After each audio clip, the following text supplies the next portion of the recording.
Alguien me preguntaba esta mañana que si los principios que hemos estado aprendiendo aquí podemos usarlo, por ejemplo, en nuestro devocional familiar o en nuestro devocional personal.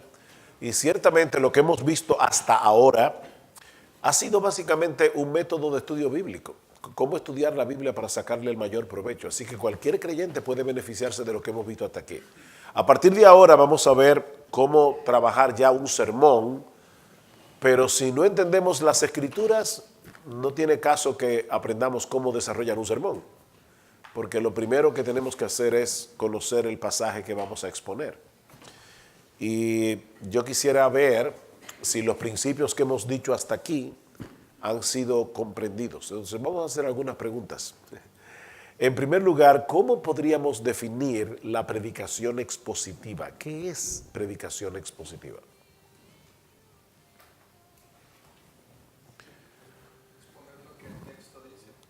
Es exponer lo que el texto dice, básicamente. Yo añadiría solamente exponer y aplicar lo que el texto dice, porque no es solamente una exposición fría, académica, exegética de lo que el texto dice, es cómo se aplica eso a la vida de los hermanos. Entonces, en una forma sencilla podemos decir exponer y aplicar lo que el Espíritu Santo quiso decirnos en el texto. Por eso no me gusta esa idea de reunir a un grupo de personas y hacerles la pregunta famosa de ¿qué significa este texto para ti? No, eso no tiene la menor importancia. No es lo que significa el texto para ti, es lo que significa el texto. Ese para ti está de más. Porque el texto significa lo que significa. Y eso es independientemente de mí. Y lo que tenemos que tratar de entender es que eso es lo que el Espíritu Santo quiso decir en el texto. Entonces, eso es predicación expositiva. Ok, nosotros dijimos que para poder lograr la predicación expositiva, nosotros tenemos que hacer un trabajo. Perdón, pastor. Sí. Ahí es donde aplica que ninguna escritura es de interpretación privada. No. Y qué bueno que hiciste esa pregunta. En segunda de Pedro, capítulo 1, versículo 21, dice que ninguna profecía de las escrituras es de interpretación privada.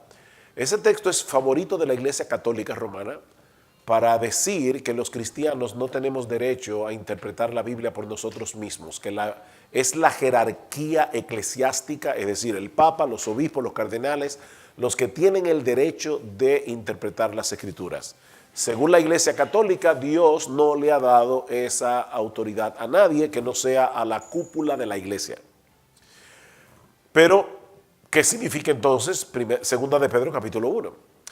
Bueno, si ustedes ven el argumento del apóstol Pedro, él está diciendo, nosotros tenemos la palabra profética más segura a la cual las 6 vienen a estar atentos hasta que el día esclarezca y el lucero de la mañana salga en vuestros corazones. Porque, ahí viene la explicación, porque ninguna profecía de la Escritura es de interpretación privada, sino que los santos hombres de Dios hablaron siendo inspirados por el Espíritu Santo.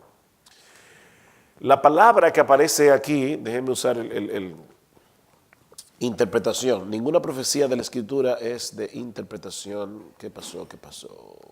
Es de interpretación privada. El problema con esa traducción, que no es incorrecta, es que yo creo que no encaja en el texto. Si ustedes van en sus Biblias a Hechos capítulo 19, Hechos capítulo 19, ustedes van a ver allí el famoso pasaje donde Demetrio, que era el que hacía templecillos de Diana, de la diosa Diana, ataca al apóstol Pablo porque le estaba poniendo en juego el negocio. Y es tan grande el problema que se arma en la ciudad de Éfeso. ¿Recuerdan cuando comenzaron a gritar grandes Diana de los Efesios? Y se pasaron horas y dice que Lucas ahí fue medio irónico porque dice que la gente venía y se sumaba a la multitud y comenzaban a gritar y algunos no sabían qué era lo que estaban gritando, pero a la gente le encanta gritar. Entonces fueron allí y comenzaron a hacer un problema. ¿Quién puede leer, por favor, lo que dice el versículo 31 y 32?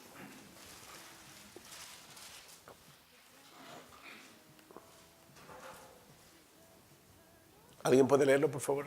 También algunas de las autoridades de Asia, que eran sus amigos, le enviaron recado rogándole que no se presentase en el día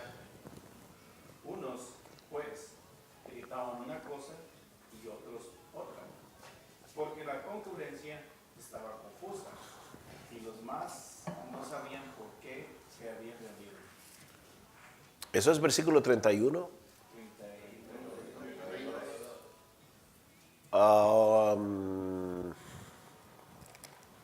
Dame un segundo.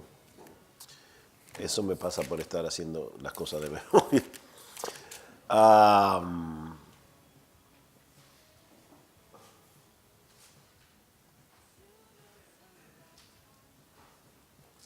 Ok, versículo 39. Versículo 39. ¿Lo puede leer, por favor, Guillermo? Si demandáis alguna otra cosa, en legítima asamblea se puede decidir. Ok, ahí está la palabra, decidir. Esa palabra decidir es la misma palabra que aparece en 2 de Pedro, en el griego, que dice interpretación. Entonces, ¿cómo debemos interpretar el texto? Vamos a leerlo de esta manera y tú vas a ver cómo va a quedar claro. Ninguna profecía de la Escritura es de decisión privada, es decir, del autor que lo escribió. O sea, no fue que Isaías un día se puso abajo de un árbol y se inspiró y dijo, déjame hablar del siervo de Jehová, y escribió Isaías 53. Y dijo cómo el siervo de Jehová iba a sufrir. No, eso no fue por decisión privada de Isaías, sino que los santos hombres de Dios hablaron siendo inspirados por el Espíritu Santo. Fíjate el contraste. No fue por decisión del autor, sino por la guía e inspiración del Espíritu Santo. Entonces, ese texto no tiene nada que ver con mi interpretación de la Escritura. Tiene que ver con la decisión de los autores bíblicos que le escribieron. ¿Se dan cuenta? Entonces, ¿se entendió? Ok. Así que sí, Dios nos ha dado la palabra para que la palabra nos instruya. Dice la Biblia que en el Salmo 119, lámpara es a mis pies tu palabra y lumbrera a mi camino. Y en otro lugar del Salmo 119 dice, la exposición de tus palabras alumbra, hace entender a los simples. Así que la Biblia tiene claridad. Es cierto que la Biblia tiene pasajes que son difíciles. El mismo el apóstol Pedro dice que Pablo escribió cosas que son difíciles. O sea, la Biblia tiene cosas difíciles. Pero en las doctrinas que son claves para entender el Evangelio, son tan claras como la luz del mediodía y cualquiera la puede entender, si usa los principios correctos de hermenéutica bíblica. Así que la Biblia no se escribió solo para los inteligentes, gracias al Señor. La Biblia se escribió para los hijos de Dios, para que los creyentes podamos entender la Biblia. Y tenemos la iluminación del Espíritu Santo, que no es lo mismo que la inspiración. El Espíritu Santo ya no inspira a nadie, pero sí ilumina a los hijos de Dios. Pablo le dice a Timoteo, 2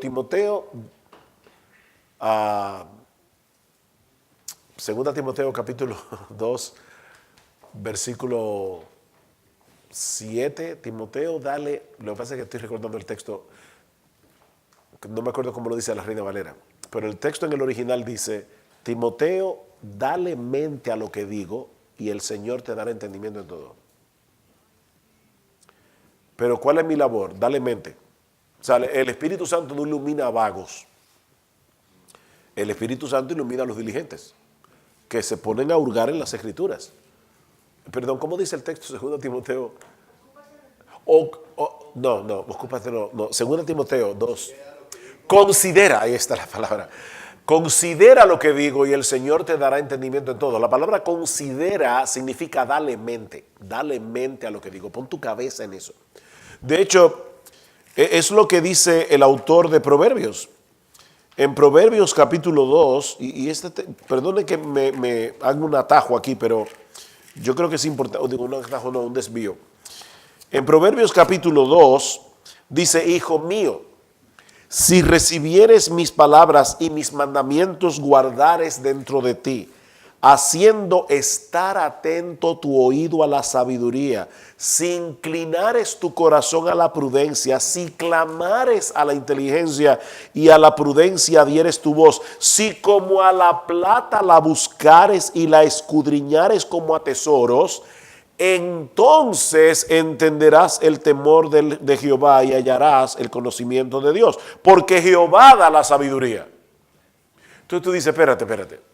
Si es Jehová que da la sabiduría, ¿por qué yo tengo que afanarme tanto? Porque ahí dice, búscalo como a tesoro. La responsabilidad humana y la soberanía de Dios. Las dos cosas están en la Biblia. Mi responsabilidad es estudiar la Escritura.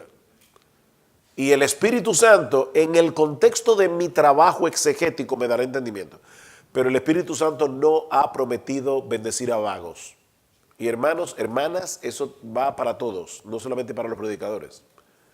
Lee la Biblia con atención. El que mirare atentamente a la perfecta ley, la de la libertad, Santiago, y perseverar en ella, no siendo oidor olvidadizo, sino hacedor de la obra, este será bienaventurado en todo lo que hace. Hay que perseverar en el estudio bíblico. Y déjenme decirles, mis hermanos, desde ayer hablaba con mi esposa y le decía, el día que salí para acá, le decía, wow, mi amor, yo estaba leyendo mi Biblia esta mañana y mi mente estaba tan distraída. Me tocaba leer Lucas, creo capítulo 5, no me acuerdo. Mi mente estaba tan distraída que leí el capítulo y dije, yo no entendí nada.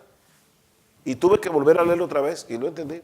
Y tuve que volver a leerlo otra vez. Era como si mis ojos estuvieran pasando por las letras de la Biblia. Pero mi mente estaba en otro lado, tenía 50,000 preocupaciones. Y fue un esfuerzo concentrarme y leer la Biblia. Entonces, mis hermanos, ese esfuerzo, quiero que entiendan que eso es para todos. Todos tenemos ese problema. Nuestra mente divaga mucho. Y sobre todo cuando es algo espiritual. Si te pones a ver televisión, tu mente no va a divagar. O leyendo el periódico. Pero leyendo la Biblia, ahí te comienza a acordar del bill que tienes que pagar, que tienes que llamar al plomero, que todo viene ahí, en ese momento. Y Pablo lo dice claramente, queriendo yo hacer lo bueno, descubro que el mal está en mí. Queriendo yo hacer el bien, es que yo descubro que el mal está en mí. Cada vez que tú quieres hacer el bien, el pecado se va a oponer con todas sus fuerzas. Y nada más fuerte contra el diablo que leer la Biblia. Entonces él se va a oponer con toda su fuerza y se va a aliar con el pecado que mora en ti, para que no estés tranquilo leyendo la Biblia. Ok, pero volviendo otra vez al repaso, dijimos la predicación expositiva es explicar y aplicar lo que el Espíritu Santo quiso plasmar en el texto, pero puse esta hoja aquí en realidad para hacer el famoso rectángulo de Clowney. Ok, nosotros decíamos que no debemos ir directamente del texto a nosotros hoy. Esto ustedes ya no lo van a olvidar, ¿verdad? Yo espero que no, el rectángulo de Clowney. Sino que debemos ir, fue Edmund Clowney, fue un gran maestro de las escrituras del Westminster Theological Seminary y fue el hombre que en el siglo XX comenzó a insistir cuando la predicación de Cristo estaba siendo dejada a un lado por una predicación bastante legalista. Edmund Clowney volvió a lo que los puritanos habían dicho siglos antes: tenemos que predicar a Cristo, tenemos que predicar a Cristo. Lean a Spurgeon. Cualquier sermón de Spurgeon, cualquiera, está lleno de Cristo. Y de hecho, él tiene esa famosa ilustración de un hombre anciano que dice Spurgeon que estaba en una iglesia y había un joven predicador y se acercó al final este joven y le preguntó al anciano predicador: dígame, ¿qué le pareció mi sermón? Y el anciano le dijo: no me gustó nada, porque su sermón no tenía nada de Cristo. Y él le dijo: pero es que Cristo no estaba en mi pasaje. Y le dijo: ¿que Cristo no estaba en tu pasaje? Dice: mira, así como todas las carreteras llegan a Londres, todas las carreteras de la Biblia llegan a Jesús. Lo que pasa es que tienes que descubrirla. Pero si tu sermón no tiene a Cristo, tu sermón no sirvió de nada. No sirvió. Así de simple, no sirvió. Entonces, nosotros tenemos que ir del texto. Ahí Edmund Clowney. Eso es por eso fue que dijo lo de Spurgeon. Edmund Clowney, de hecho, tiene un libro en español, tiene 2 libros en español. Hay uno que se llama El misterio se revela, y yo lo recomiendo de todo corazón ese libro. lo publicó Poema. Hay otro libro de Edmund Clowney que se llama Predica, también en español. A mí no me gusta la traducción de ese libro y lo encuentro complicado, pero el libro es muy bueno. Así que si tú te quieres poner a hacer un esfuerzo por leer un libro complicado, lee Predica de Clowney. Pero el misterio se revela, de verdad yo lo recomiendo a todos. Es cómo se va revelando Jesús a través de todas las historias bíblicas. Y no es un libro muy extenso. Pero bueno, tenemos... Ok, ¿qué es lo que va aquí arriba? No, aquí arriba, arriba de esa línea. Ellos entonces, y esta parte del trabajo se llama exégesis. ¿Alguien recuerda cuáles son los componentes de esa línea exégesis? ¿Cuáles son los principios que hemos visto hasta aquí para hacer una buena exégesis? Sacar del texto, y para eso tenemos que ver primero el qué del texto, el contexto. Recuerden que lo primero es en qué contexto está el texto. El contexto gramatical, los pasajes que están inmediatamente antes, inmediatamente después, el contexto del libro en que está y el contexto de toda la historia redentora de las Escrituras. Luego tenemos que buscar qué cosa del libro, si tú vas a predicar de un libro de la Biblia consecutivamente por semanas, ¿qué debes buscar? La línea melódica del libro. Recuerda que todo libro tiene una línea melódica, un tema dominante del libro. Y nosotros debemos interpretar las cosas a la luz de ese tema dominante, porque el autor quería comunicar algo. Ese libro lo escribió con una razón. Y les repito, hermanos, eso se aplica a cualquier lectura comprensiva de cualquier libro. Tú tienes que saber de qué se trata el libro y a veces tienes que averiguar cosas que no están necesariamente en el libro. De ahí es que son buenas las introducciones al Antiguo y al Nuevo Testamento. Déjenme poner un ejemplo secular. Ok. ¿Quiénes de ustedes saben de qué se trata Moby Dick? La gran novela americana, como le llamó R.C. Sproul. Moby Dick. ¿De qué se trata Moby Dick? Por favor, ayúdenme. Pasó toda su vida tratando de ir a pescar ese... ¿Quién era Moby Dick? Una ballena. ¿Y qué características tenía esa ballena? Era grande y era blanca. Ok. ¿Cómo se llamaba el rey que quería matar a Moby Dick? El rey, perdón. ¿Cómo se llamaba el marinero? Es que tiene un nombre de un rey. ¿Cómo se llamaba el marinero que quería matar a Moby Dick? Interesante, porque es un nombre que ustedes conocen. Todos ustedes lo conocen. Lo que pasa es que no saben que lo saben. Se llamaba Acab. Acab quería matar a Moby Dick. ¿Quién era Acab en la Biblia? Era un rey buenísimo, temeroso del Señor. ¿Quién era Acab? Hermano David, usted que fue pastor por tantos años, ¿quién era Acab? Fue aquel hombre que quería, bueno, le volvió mal a los enviados del rey David. En lugar de darles, los corrió. Creo que era esposo de Jezabel. Esposo de Jezabel, que era una mujer buenísima también. Ok, Acab era un adorador de Baal, era el que introdujo la idolatría fuertemente en el territorio israelita, y su mujer Jezabel era peor, porque era hija de un sidonio, era pagana. Pues resulta que cuando yo comienzo a leer a Moby Dick, fíjense, no estamos hablando de la Biblia aquí, estamos hablando de un libro normal, secular. Ok, ya yo tengo aquí una ballena blanca y hay una persona que quiere matar la ballena y se llama Acab. Pero si yo sigo hurgando en el libro, voy a descubrir algo más, o muchas cosas más, pero ¿quién escribió Moby Dick? Bueno, ya se la estoy poniendo un poquito más difícil. Moby Dick lo escribió un autor norteamericano llamado Herman Melville.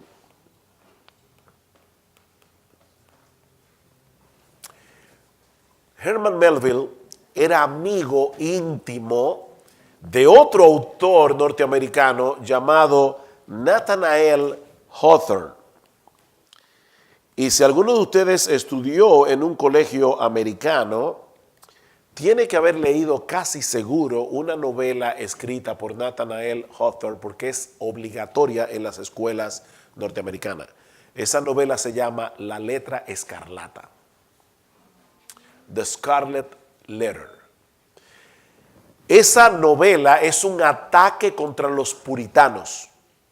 O sea, es un libro muy bien escrito, por cierto, pero muy anticristiano. Herman Melville era amigo de Hawthorne y cuando escribió Moby Dick se lo dedicó a su amigo. Y se lo mandó con una nota que decía: acabo de escribir una novela perversa. Y uno se pregunta, ¿y qué de perverso tiene una obra de un marino que quiere matar una ballena? Cuando uno hurga en la historia de Herman Melville, se da cuenta que este hombre fue educado en un contexto cristiano. Y Herman Melville llegó a rechazar al Dios de las Escrituras con todas las fuerzas de su corazón. Y él quería escribir un ensayo, no una novela, un ensayo de qué debe hacer un hombre que sabe que existe Dios, sabe que Él es soberano y no se quiere someter a Dios. Pero al final de cuentas sabe de principio a fin que la batalla está perdida, porque Dios es soberano. Entonces Moby Dick es la historia de un hombre que no quiere someterse a la soberanía de Dios y al final sabe ya de antemano que va a acabar mal, pero como quiera decide ser libre de Dios. Moby Dick es Dios, por eso la ballena es blanca, porque la blancura representa la santidad de Dios y es enorme porque nadie puede con él. Entonces, fíjense, yo puedo leer Moby Dick como una novela de aventura, y es genial la novela, pero cuando yo hago una exégesis de Moby Dick, voy a entender una serie de cosas que no están a simple vista en el libro.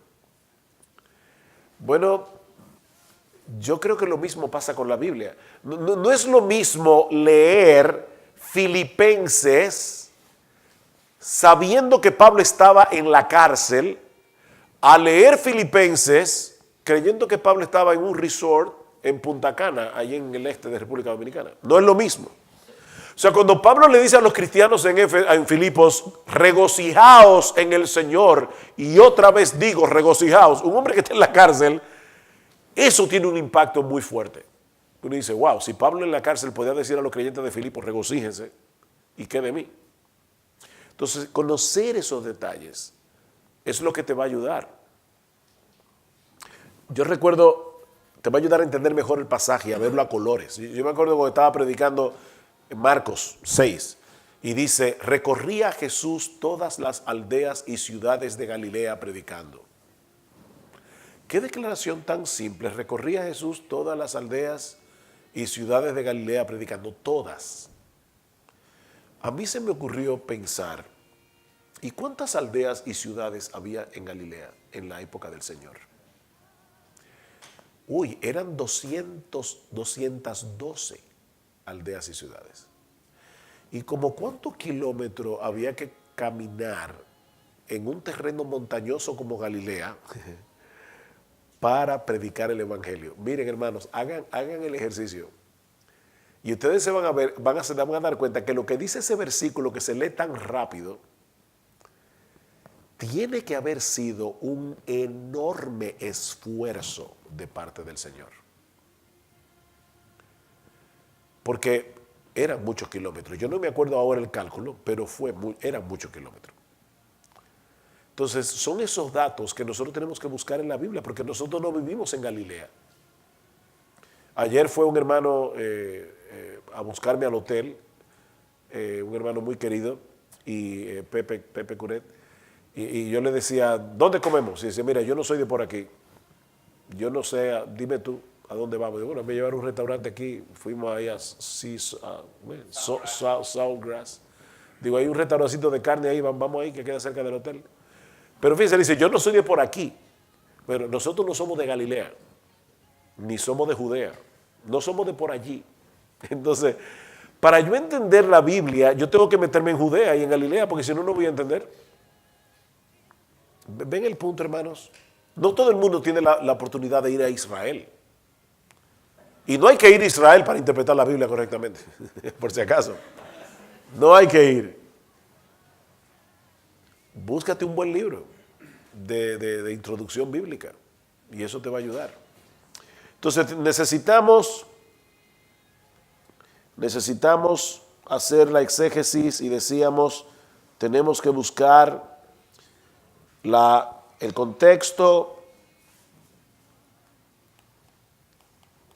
y la línea melódica. ¿Alguien recuerda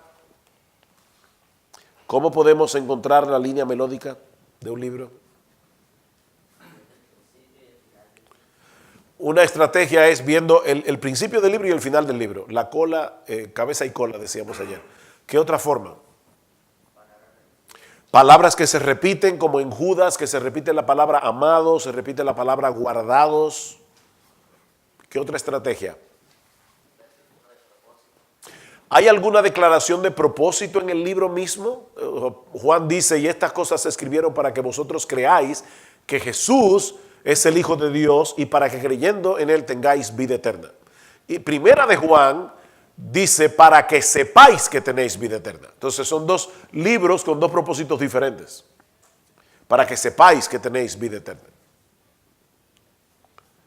¿Hay alguna declaración de propósito? Es otra forma de encontrar la línea melódica. Entonces, de esa manera yo puedo entender de qué se trata el libro que yo voy a estar predicando consecutivamente. Todo eso es parte de la exégesis. Ok. Pero luego que yo he hecho mi exégesis, ¿qué debo hacer? Ya hice mi exégesis, ¿qué hago? ¿Ahora ya puedo venir a nosotros hoy? No. ¿Qué me falta?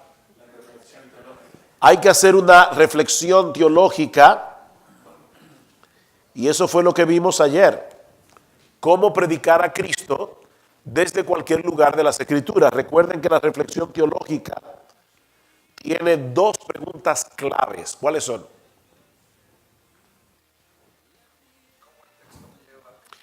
¿Cómo el texto me lleva a Cristo y al Evangelio? O cómo el Evangelio o el Nuevo Testamento me arroja luz para que yo tenga un mejor entendimiento de lo que se escribió en el Antiguo Testamento. Así que recuerden que la Biblia se lee en estéreo, no en mono. De adelante para atrás y de atrás para adelante. Ok, hasta aquí debo suponer que todo se ha entendido. ¿Hay alguna pregunta? Tenía un profesor que decía, cuando nadie pregunta es que todo se entendió o que nada se entendió. Entonces, ¿hay alguna pregunta? De verdad, hermano, no. Mi yerno, exacto, el hijo el esposo de la hija del yerno, sí, exacto. La esposa del hijo es que es la nuera. Sí, porque esa nuera, siempre la madre piensa en esa nuera, porque están buscando para los hijos la mejor esposa del mundo. Okay, pero mi yerno, que sí es un hombre de Dios, mi yerno dice, no hay preguntas tontas, hay tontos que no preguntan. Entonces, hasta aquí, mis hermanos, de verdad, me interesa, yo no vine a Houston a cubrir un material, sino a enseñar. Entonces, si hay algo que no se entendió de verdad, yo prefiero ir lento. Y el año que viene me van a pagar otra vez para que yo venga, por favor. Ok, sí, seguimos. Ok, hermanos, díganme, ¿se entendió? ¿Hay algo aquí que quieren preguntar de lo que hemos visto hasta ahora? Por favor, pregunten. reflexión. Es una reflexión teológica. O sea, yo tengo que hacer preguntas. Eso es reflexionar para ver de qué se trata esto. Y luego entonces es que yo puedo venir a nosotros hoy. Recuerden que no debemos hacer ni esto, ni esto, ni esto aquí. Si hago esto, voy a moralizar. Y si hago esto, voy a espiritualizar o alegorizar las escrituras. Y ninguna de las dos cosas son correctas. Bien, vamos entonces, ya vimos esta pregunta, temática, ventajas, etcétera. Vamos a continuar con la clase de hoy, ya que todos lo han entendido, no hay preguntas. ¿Cómo determinamos el pasaje que vamos a predicar? En el día de ayer decíamos que una de las ventajas de la predicación expositiva es que yo no tengo que estar cada semana preguntándome de qué pasaje voy a predicar. Pero eso es verdad, pero no es toda la verdad. Porque todavía tenemos que decidir cuán extensa será la porción bíblica que vamos a exponer en cada sermón. Y la respuesta es que debemos buscar lo que algunos llaman la unidad expositiva del pasaje, es decir, porciones de las escrituras largas o breves que posean una unidad de pensamiento que se pueda expresar y aplicar en un solo sermón. ¿Eso se entendió? Que es una unidad expositiva del pasaje. Es una porción de la Biblia, puede ser breve, puede ser larga, que yo pueda exponer y aplicar en un solo sermón. Me doy a entender, ¿verdad? ¿De qué se trata? En ese sentido, mis hermanos amados, cuidado con depender demasiado de las divisiones que hay en la misma Biblia. Porque ayudan, pero a veces confunden. Recuerden que la Biblia no se escribió originalmente dividida en capítulos y versículos. Eso ocurrió muchos años después, durante la Edad Media, y es una bendición, gracias al Señor, que dos hombres dividieron la Biblia, uno en capítulo y el otro en versículo, porque imagínense ustedes, ahora podemos decir Isaías 53:4 y todo el mundo sabe dónde está, pero antes había que abrir un rollo y estar buscando el texto. Así que gracias al Señor por eso. Lo que estoy diciendo es cuidado, porque esas divisiones no siempre son exactas. Alguna persona decía en broma, y yo creo que exagerando demasiado, que el que dividió la Biblia en capítulos iba subido en un burro, y cada vez que el burro saltaba, ahí dividía el capítulo. Y a veces el burro saltaba en el lugar más inapropiado. Yo no creo que haya sido así, y de verdad que creo que es echar por tierra un trabajazo que hizo el que dividió la Biblia en capítulos. Pero ciertamente, mis amados hermanos, hay divisiones de la Biblia que no son del todo correctas. No te lleves de las divisiones de la Biblia, llévate del texto mismo para ver dónde termina de verdad. Por ejemplo, 2 Timoteo capítulo 3. El apóstol Pablo está hablando de los falsos maestros y termina el capítulo diciendo toda la escritura es inspirada por Dios y útil. Ustedes conocen el pasaje. Para que todo hombre sea perfecto, enteramente preparado para toda buena obra. Ahí termina el capítulo 3 y entonces viene el capítulo 4. Te encarezco delante de Dios y del Señor Jesucristo, que juzgará a los vivos y a los muertos en su manifestación y en su reino, que prediques la palabra. Yo creo particularmente que el capítulo 3 de 2 Timoteo debió terminar en el versículo 5 del capítulo 4. Por lo menos, o tal vez en el 7. Porque la unidad de pensamiento continúa. Entonces puede ser engañoso para uno decir, ya se acabó el capítulo 3, ahora el capítulo 4 va a hablar de otra cosa. No va a hablar de otra cosa, Pablo sigue hablando de lo mismo. Porque él no escribió la Biblia dividida en capítulos. Entonces, usen las divisiones de la Biblia, son buenas, pero no te lleves solo de las divisiones de la Biblia. Lee el texto. Lee el texto. Exactamente. Entonces, Brian Payne sugiere algunas cosas que podemos tomar en consideración para poder encontrar esa unidad expositiva Por ejemplo, palabras de transición.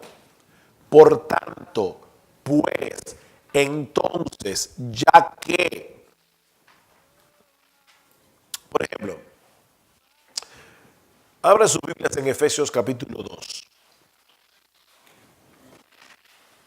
Efesios capítulo 2. Ustedes conocen ese pasaje, no es un pasaje desconocido, raro.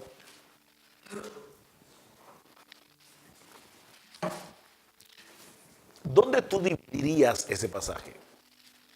¿Dónde tú pondrías una unidad expositiva o varias unidades expositivas? Búsquenlo en su Biblia. Efesios 2.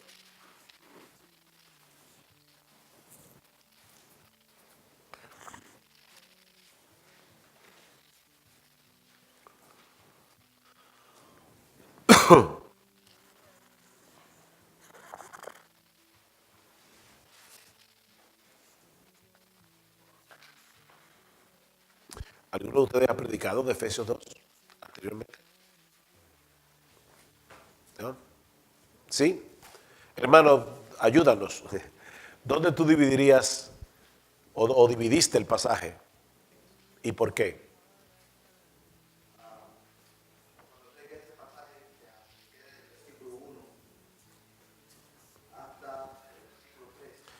Ok. Muy buena unidad expositiva. ¿Por qué tú lo dividiste en el versículo 3? Ustedes sigan en su Biblia abierta para que puedan entender lo que el hermano está diciendo. ¿Por qué en el versículo 3? Porque en los primeros tres versículos nos presenta la condición del hombre sin Cristo. Ok, perfecto. La condición del hombre sin Cristo dice que estábamos muertos en nuestros delitos y pecados, siguiendo la corriente de este mundo, conforme al príncipe de la potestad del aire. Éramos por naturaleza hijos de ira, lo mismo que los demás. ¿Y cómo comienza el versículo 4? Pero Dios, ahí hay un pero, ya hay una transición. Pero Dios, que es rico en misericordia por su gran amor con que nos amó. Entonces yo tengo versículos 1 al 3, está mi condición perdida en Cristo. Versículo 4 en adelante, la diferencia que hace la venida de Cristo y mi conversión a Cristo, el amor de Dios por mí. Pero Dios, que es rico en misericordia por su gran amor con que nos amó. ¿Dónde tú volviste a dividir la unidad expositiva? Desde el versículo 4 hasta el versículo 9. Ok, eso es interesante lo que tú acabas de hacer. Hasta el versículo 9, ¿por qué dejaste fuera el 10? Es una pregunta, no es una acusación. Una pregunta, ¿por qué dejaste fuera el 10?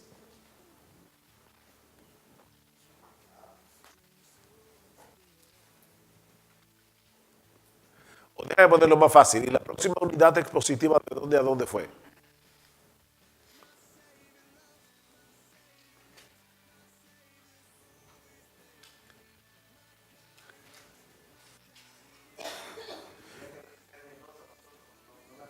No recuerda, ok. Pero vamos a hacerlo todo aquí el ejercicio. ¿Quiénes estarían de acuerdo en dejar el 9 fuera del 4 dejar el 10 fuera de la división de la unidad expositiva del 4 al 9 o 4 al 10? Dejar el versículo 10 fuera. ¿Tú lo dejarías fuera? ¿Quiénes más? ¿También lo dejaría fuera? Y entonces, ¿de dónde a dónde ahora iríamos del 9 al cuál texto? ¿O predicarías el 9, el 10 solo? No, yo lo distribuiría, porque me dividiría por tanto. Esa sería así a grandes rasgos yo no lo predicaba. No, está bien, pero recuerden que esto es provisional. Provisional. Tú incluirías el versículo 10 en los versículos 4 al 10. Y me iría al otro, nada más por lo que veo ahí, por tanto, acordado. Ok, si yo no recuerdo mal, y esto es un dato interesante, el texto griego dice, acordaos por tanto. O sea que acordaos es un mandamiento y el por tanto evidentemente conecta con lo anterior, pero es otra idea. Porque ahora viene a hablar de cómo los cristianos gentiles estaban fuera de la ciudadanía de Israel, ajenos a los pactos de la promesa, sin esperanza y sin Dios en el mundo. Ok. ¿Quiénes, otra vez, alguien más dejaría fuera el 10 o incluiría el 10? ¿Qué tú harías, Benjamín, verdad? Yo sí incluiría el 10, del 4 al 10, y del 11 al 12. Porque ya en el 13 dice, pero ahora en Cristo Jesús vosotros Ok, déjeme hacer ahora otra pregunta. Yo incluiría el 10 y voy a decir ahora por qué, pero tomando los versículos 1 al 10 como una unidad expositiva, si tú fueras a predicar el pasaje completo, ¿cuál es la idea central de ese pasaje? ¿Qué es lo que Pablo está exaltando en ese pasaje? Misericordia, salvación por gracia. De hecho, noten que hay un paréntesis en el versículo 7. Pablo de repente dice, porque por gracia soy salvo, y luego sigue hablando. Ok, los versículos 1 al 3 actúan como un argumento de por qué la salvación tiene que ser por gracia y no puede ser de otra manera. Nadie se puede ganar la salvación, eso es imposible, tiene que ser porque Dios actúe, porque Dios tome la iniciativa, y la razón es lo que dice Pablo en los versículos 1 al 3. Pablo dice que, y Él os dio vida a vosotros cuando estabais muertos en vuestros delitos y pecados. Ya empezamos diciendo, el hombre está ¿qué? Muerto en sus delitos y pecados. Algunos de ustedes conocen a Erwin Lutzer. Lutzer, pastor bueno, ya no es pastor en Chicago, ya está retirado, es mayorcito. Pero Erwin Lutzer, sí, de Moody, ¿lo conocen? Lean sus libros, son muy buenos, muy prácticos. Lutzer estuvo predicando en nuestra iglesia hace poco y después que terminamos de predicar, después que él terminó de predicar, estuvimos ahí charlando en la oficina y él me hizo una historia que me impactó profundamente. Él es profesor de predicación expositiva. Y dice, me tocaba dar una clase de predicación expositiva. Y yo venía todo el camino pensando en un grupo nuevo, ¿cómo yo voy a enseñarle a este grupo lo que es predicación? Y se le ocurrió una idea rara. Él averiguó dónde estaba el cementerio más cercano al seminario. Alquiló una van y le dijo a todos sus estudiantes, súbanse en la van que vamos al cementerio. Llegaron al cementerio y dice Lutzer que él le dice a cada estudiante, escojan una tumba, la que ustedes quieran. Y yo cogí una que de un señor que se llamaba Jonathan. Y le dije, ok, ahora comiencen a predicarle. Y los muchachos se miraban así, ¿a quién? A la tumba. Predíquenle. ¿Ustedes no han leído el pasaje de los huesos secos? Dice en Ezequiel que el profeta le predicó a los huesos secos y los huesos secos se levantaron. Prediquen para que resuciten. Y todos estaban rojos como un tomate. Y algunos medio molestos. Y dice, bueno, ya que ustedes no quieren, yo voy a predicar al mío. Y yo me fui a mi tumba y comencé, Jonathan, se llamaba Jonathan, Jonathan, levántate de los muertos. Y me quedaba ahí esperando y decía, tal vez no estoy gritando demasiado. Y volví a subir a la voz y decía, Jonathan, que te levantes de los muertos. Al rato, dice, por suerte no se levantó. Al rato le dice a los estudiantes, eso fue real, hermano, es una historia verídica. Él le pregunta a los estudiantes, ¿cómo ustedes se han sentido? Dice, bueno, francamente me he sentido como un idiota aquí, como un estúpido, como que hacemos nosotros aquí predicándole una tumba. Y le dijo, bueno, mira, mijo, déjame decirte algo, eso es lo que tú vas a hacer cada domingo, así que acostúmbrate. Tú vas a ir a un valle de huesos secos a predicarle a gente muerta para que se levante de la tumba. Así que si eso te parece ridículo, es esa ridiculez la que tú vas a hacer toda tu vida. Predicarle a huesos secos. O sea, piensen en lo raro que es la predicación. Nosotros le estamos diciendo a gente que están muertas que Jesucristo salva. Pero el Espíritu Santo usa eso con poder para levantar a la gente de los muertos. Y yo, la verdad que fue una tremenda predicación. Como no había ningún cementerio por aquí, yo no sabía que llevarlo a todos a un cementerio. Pero eso es lo que nosotros hacemos. Entonces, ¿cómo funciona otra vez Efesios 2, 1 al 3? Funciona para demostrarte que tiene que ser por gracia y no de ninguna otra manera, porque están muertos en sus delitos y pecados. Y es interesante que Pablo, que era un fariseo, antes de ser cristiano, Pablo se incluye en el texto. Al principio dice, y Él os dio vida a vosotros que estabais muertos en vuestros delitos y pecados, en los cuales anduvimos en otro tiempo siguiendo la corriente de este mundo, conforme al príncipe de la potestad del aire, y éramos por naturaleza, Pablo se está incluyendo, éramos por naturaleza hijos de ira, lo mismo que los demás. Pero Dios, que es rico en misericordia por su gran amor con que nos amó, os dio vida juntamente con Cristo, porque por gracia sois salvos, y juntamente con Él os resucitó y os hizo sentar en los lugares celestiales en Cristo Jesús, porque por gracia sois salvos por medio de la fe, y esto no de vosotros, pues es don de Dios, no por obras para que nadie se gloríe, porque somos hechura suya, creados en Cristo Jesús para buenas obras, las cuales Dios preparó de antemano para que anduviésemos en ellas. ¿Cómo funciona el versículo 10 en el argumento de Pablo? El argumento es este: no teníamos nada antes de ser cristianos para que Dios nos salvara. Y después de que Dios nos salvó, aún las buenas obras que hacemos tampoco son meritorias, ni nos merecen la salvación, porque somos hechura suya, creados en Cristo Jesús para buenas obras, las cuales Dios preparó de antemano para que anduviésemos en ellas. Entonces, el versículo 10 vuelve a demostrar que la salvación de principio a fin es por gracia. Porque aún las cosas buenas que nosotros hacemos después de convertirnos, es porque Dios preparó esas buenas obras de antemano para que anduviéramos en ellas. Así que todo es por gracia. Todo es por gracia. Nosotros no merecemos absolutamente nada. Nuestras obras no son meritorias. Nunca lo son. Ni siquiera después de ser cristianos. Entonces yo dividiría el capítulo 2 del 1 al 10. Ahora yo puedo predicar del 1 al 3 y luego del 4 al 10, haciendo la conexión. Recuerdan, hermano, que ahí sí se puede decir que el domingo pasado vimos cuál era la condición del hombre en su pecado, muerto, hijo de ira, etcétera, etcétera.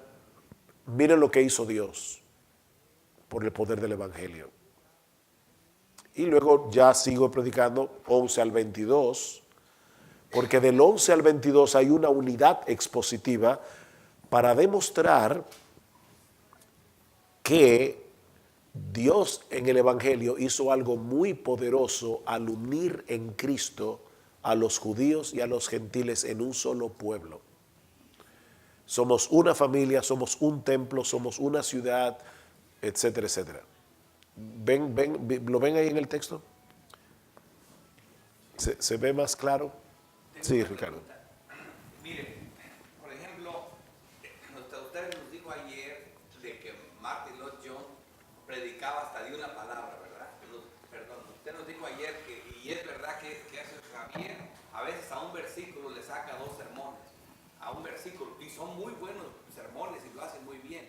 Entonces también yo digo, porque muchas veces cuando yo voy a predicar algo y tengo un problema en encontrar la división, me pongo a ver un sermón de MacArthur, me pongo a ver un sermón de varios pastores y veo que las divisiones las hacen de diferentes lugares y veo que son muy buenos sermones. Ahora, esta división que dijimos nosotros, obviamente, yo por mi parte, yo no sería dogmático, porque si el hermano predica el 10 solo, ¿me entiende? Un ejemplo, ¿verdad? Él está diciendo, yo me extendería a predicar bien bonito ahí, porque hay mucha información que la obra la hace el Espíritu Santo. Ok. Miren cuál es el punto. Determinar, gracias Ricardo por decir eso, porque determinar la unidad expositiva del pasaje no quiere decir que yo tengo que predicar del pasaje completo. Yo pudiera predicar de Efesios 2, 1 al 10 en 3 sermones, muy bien. Pudiera predicar del 1 al 3 como hizo el hermano, luego del 4 al 9 y luego el 10 solo. Pero recuerda que todo el texto es una unidad. De manera que a la hora de predicar no rompas esa unidad y le hagas ver a los hermanos cuál es el flujo de pensamiento del apóstol Pablo. Es como Romanos. Romanos tiene un flujo de pensamiento que va, después que Pablo saluda y le dice a los hermanos lo que tiene que decir, en el versículo 8 del capítulo 1, Pablo comienza una unidad expositiva que va hasta el capítulo 3, versículo 20. Ahora, por supuesto, predicar de Romanos 1, 8 al 3, 20 sería muy difícil. No es imposible. Mark Dever predicó una serie de 66 sermones tomando un libro de la Biblia en cada sermón. O sea, él predicó de Génesis en un sermón, de Éxodo en un sermón. Yo oí a Juan Sánchez, un amigo mío de aquí de Austin, Texas, predicar de Levítico en un solo sermón. Y fue impresionante. Un sermón de Levítico. Entonces tú puedes hacer eso, pero no es fácil. Eso requiere de mucho esfuerzo para tú sintetizar tanto un libro de la Biblia. O sea que tú lo puedes hacer, por eso es que tú ves que los predicadores dividen de diferente manera, porque no todos tienen el mismo propósito. Entonces, según el propósito, yo puedo dividirlo en más divisiones internas, pero no olvides que Pablo va llevando una secuencia de pensamiento. De hecho, en Efesios, en realidad, hay dos divisiones, solo dos, en todo el libro. Capítulo 1 al 3, capítulo 4 al 6. En los capítulos 1 al 3, nosotros tenemos lo que los teólogos o los exégetas llaman los indicativos de las escrituras. Los que hace rato que pasaron por la escuela saben que hay diferentes modos en la gramática española. El modo indicativo es el que indica un hecho, algo que sucedió. El modo imperativo, ¿qué indica? Es un mandato. Bueno, pues resulta que en Efesios 1 al 3 hay un solo imperativo, que es el que se encuentra en el capítulo 2, versículo 11, cuando dice, acordaos, por tanto. Ese es el único imperativo de los primeros 3 capítulos. Acuérdense. Ahora, del capítulo 4 al capítulo 6 de Efesios hay un montón de imperativos. Entonces, nosotros vemos que a Pablo le encantaba hacer eso. Le gustaba poner los indicativos primero y los imperativos después. ¿Qué hizo Dios por ti? Nos escogió desde antes de la fundación del mundo, Efesios 1, 3 en adelante. Nos adoptó como hijos, nos perdonó los pecados, todo lo que dice Efesios 1, 2 y 3. Y luego en el capítulo 4 comienza a decir, por esa razón, por todo lo que ya Dios hizo, miren cómo ustedes deben comportarse. Pedro es muy diferente. Dios no anuló la personalidad de los autores en la inspiración. El apóstol Pedro es muy diferente. Pedro mezcla los indicativos con los imperativos en un sancocho, como decimos nosotros los dominicanos, todo metido allá adentro. Lean Pedro y ustedes se van a encontrar imperativos en toda la carta e indicativos también. Pablo no era así. Pablo era más lógico a la hora de escribir. Entonces, ese tipo de cosas tenemos que tomarla en cuenta para ver la unidad expositiva. ¿Dónde está la división? Un ejercicio que a mí me resultó muy leccionador, era en un capítulo, en un pasaje, en un tópico bíblico, sacar de cada versículo los verbos, los adjetivos. Gracias. Un ejercicio que me pareció muy satisfactorio era sacar de cada versículo o de cada tópico los verbos, las conjunciones, los sustantivos, los adverbios, etc. Y entonces yo, al hacer ese ejercicio y leía el versículo otra vez, me he dado cuenta que había cierta enseñanza o cierto cambio, cierta modificación o cierto... una cosa terminante después de esas palabras que llenaban esos requisitos gramaticales. Eso es lo que yo estoy haciendo últimamente con este app que se llama Good Notes. Yo mando el texto que voy a predicar en PDF a mi GoodNotes y eso me permite trabajarlo de esa manera con diferentes colores. Por ejemplo, yo decía, bueno, ¿cuáles son las palabras que se repiten aquí? La palabra pariente, la palabra redentor, eso es Ruth capítulo 4. Y luego iba viendo diferentes cosas. Más adelante luego lo dividí, porque cuáles son las divisiones que tiene este capítulo para ver cuál es la idea, el flujo de pensamiento. Este app es fantástico para hacer ese tipo de cosas. Y ver, por ejemplo, las preposiciones, los por qué, por tanto, los verbos, etcétera, etcétera. Así que como ya todo está en un app, y es tan fácil conseguir app en todas partes, y todo el mundo tiene tablets o iPad, perdón, yo les recomiendo hacerlo con algo como esto. No sé si el teléfono tendrá, pero es más pequeñito, más difícil. Pero este app me ha ayudado mucho, que es el que estoy usando ahora mismo. Quería comentar algo, ya que están hablando de la división que hay en los versículos. Como decían, que aunque está en las Escrituras y se reconoce como un gran trabajo, no es infalible. También vino a mi mente que hay personas recién leyendo las Sagradas Escrituras. Muchas escrituras tienen comentarios por ejemplo, de Scofield, que muchos las están leyendo y se llenan de dispensacionalismo creyendo que eso es parte bíblico, que eso si está en la Biblia es como algo que es escritural. Ok, eso es un buen punto. Personalmente yo no estoy en contra de las Biblias anotadas. De hecho, ahora mismo estoy participando de un proyecto que va a salir el año que viene de una Biblia anotada. Yo no estoy en contra de eso. Es una Biblia devocional más que una Biblia anotada. Pero, de hecho, acaba de salir en español la Biblia Herencia Reformada y yo la recomiendo de todo corazón. Es excelente. Y creo que el año que viene Ligonier va a tirar la Biblia de ellos en español. O sea que de verdad yo no tengo problemas con eso. Ahora, mi recomendación, usa la Biblia comentada. Es una recomendación, hermano. Yo no soy dogmático en esto, no es una orden. Pero tal vez sería bueno usar la Biblia comentada como un recurso para estudiar algo que tú no estás entendiendo. Pero tal vez sería bueno leer tu Biblia plain, sin nada, para que no te confundas con los comentarios que están abajo, porque la mente te juega trucos. Y esos comentarios, en tu mente puedes hacer un switch y pensar que son inspirados también. De hecho, yo conozco un pastor al que le pasó eso. Un pastor al que conocí en una conferencia, él comentaba que él era dispensacionalista y un día estaba predicando un mensaje y cuando terminó de predicar, un hermano de la iglesia se le acercó y le dijo, pastor, usted iba muy rápido o algo así y yo no pude captar un texto bíblico que usted citó. ¿Dónde se encuentra? ¿Me lo pudiera buscar en sus notas?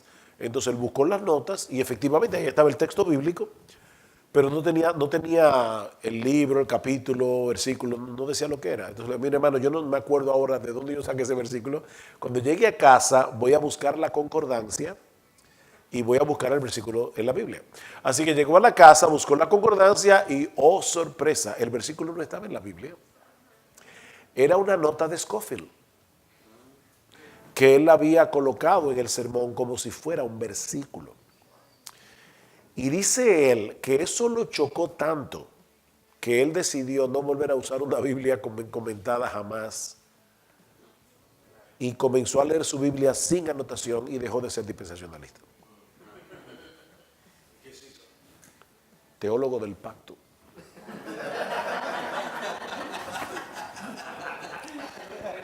Se hizo bautista reformado. Ok, pero déjenme terminar esta parte aquí para entrar a un receso, porque hemos comenzado ya hace rato que estamos sobrepasados. Pero empezamos tarde también, o sea que no es que estamos tan sobrepasados. Pero busca, por ejemplo, palabras de transición, por tanto, pues, ahí recuerden lo que ustedes aprendieron en gramática, en las preposiciones, ¿se acuerdan de las preposiciones? ¿No se acuerdan? Que uno se las aprendía así, como una botella, decíamos nosotros de memoria, como una carretilla, porque si te paraban en el medio de la carretilla, te perdían. Ante, bajo, cabe, con, contra, de, desde, en, entre, hacia, por, para, según, sin, so, sobre y tras. Si me paran, se me olvidan. Cambio de género. No, esto no tiene que ver con la ideología de género. Cambio de género es, por ejemplo, de salutación a petición. En Colosenses capítulo 1, versículo 1 al 8, está la salutación de Pablo. Pero luego en el versículo 9 dice, por esta causa yo oro por ustedes. Ahora hay una petición. Eso es un cambio de transición y te ayuda a encontrar la unidad expositiva del pasaje. Otra forma es cambio de tópico. Por ejemplo, en 1 Timoteo 4, yo puse ¿dónde colocarías el primer cambio de tema? Si van a 1 Timoteo 4, ya el tiempo se nos ha ido, pero vas a ver que en los versículos 1 al 6 hay algo que, 1 al 5, perdón, hay algo que Pablo le está diciendo a Timoteo. Luego los versículos 6 en adelante hay otra, es la misma secuencia de pensamiento, pero es otro tema que se introduce en la carta. Esto se me está apagando. Cambios en tiempo, lugar o escenario. Marcos 5, por ejemplo, tenemos 3 escenas. Tenemos el endemoniado gadareno. Pero luego Jesús se va de Gadara y llega a Capernaum. Hay un cambio de escenario. Eso te puede ayudar con el cambio, con la unidad exegética, expositiva. Aunque ahí es un poco tricky, Marcos 5, porque Jairo llega, ¿recuerdan? A pedirle al Señor que sanara a su hija que se estaba muriendo. Marcos 5, 21 al 24. Pero resulta que en el versículo 25 se mete la mujer que tiene flujo de sangre. Y luego termina Cristo con la mujer con flujo de sangre y vuelve Jairo. Entonces tú dices, ¿qué hago? ¿Dónde hago la unidad expositiva? O predico Jairo y voy a dejar la mujer de flujo de sangre en el medio para otro sermón y voy a tener que saltar porque Marcos salta de Jairo a Jairo y luego la mujer con flujo de sangre. O tal vez Marcos tenía una intención al conectar esas dos historias. Y yo creo personalmente que Marcos tenía una intención al conectar esas dos historias. ¿Qué edad tenía la niña de Jairo? 12 años. ¿Cuántos años estuvo sufriendo la mujer de flujo de sangre? 12. O sea que el año en que la niña nació, probablemente fue el mismo año en que la mujer enfermó. Y estas dos historias se mantuvieron separadas hasta que se conectaron con Jesús. Pero no solamente eso. Nosotros vemos a Jairo apurado porque Jesús apura el paso para que llegue a sanar a su hija. Y en eso se mete la mujer de flujo de sangre y la historia se detiene.